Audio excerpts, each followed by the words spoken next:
Hey guys, I wanted to do a video in memory / in review of Amy Winehouse, one of my personal favorite musicians. Well, actually, I shouldn't say favorite, should I?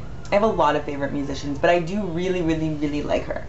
And I think she was an amazing talent, but also a very troubled person. Basically, I'm not surprised that she's dead, especially at 27. A lot of musicians have died around the age of 27, or have died at the age of 27, I should actually say. So with that said, it wasn't a shock to me, especially having worked in addictions before. She just loved drugs, so it wasn't even a shock to me that she died from withdrawal, because when you love drugs that much, like Keith Moon didn't even die of a drug overdose or alcohol poisoning. He died from withdrawal. So if you don't know who Keith Moon is, I just made myself look really old.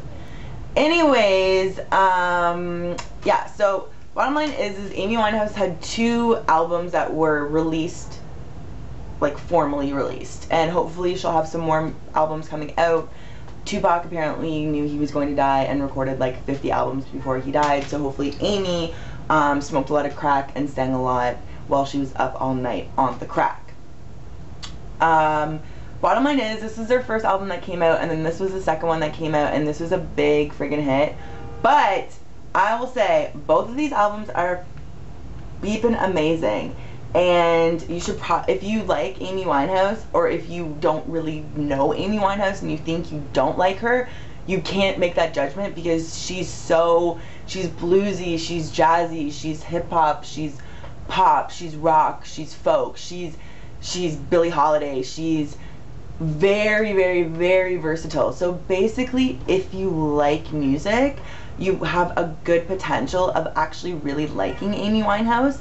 And for me personally, I like to always explore music, and I don't like to put myself in a box where I'm like, I only listen to hip-hop, or I only listen to rock, or I only listen to whatever. I like to listen to music that's good, and not just listen to music that radio stations tell me that, you know, this is what you should listen to. Because if you actually knew how music got on the radio, you might not be so inclined to just take their word for it so easily.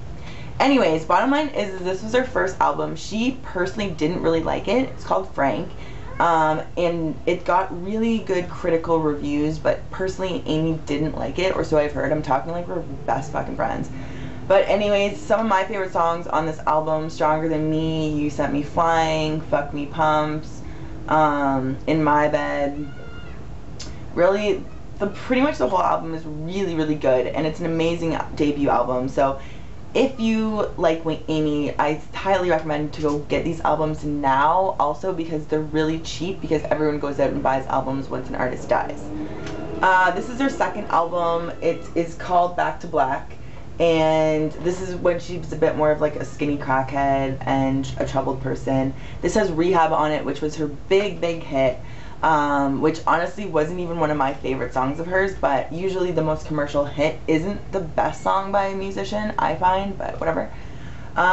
This has Rehab, Back to Black, Love Is a Losing Game, Tears Dry on Their Own, Wake Up Alone.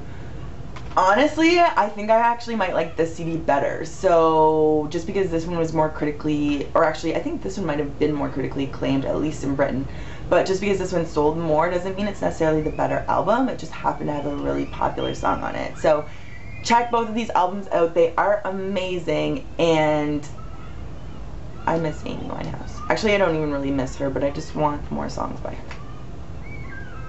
Alright, thanks for watching, guys, and rest in peace.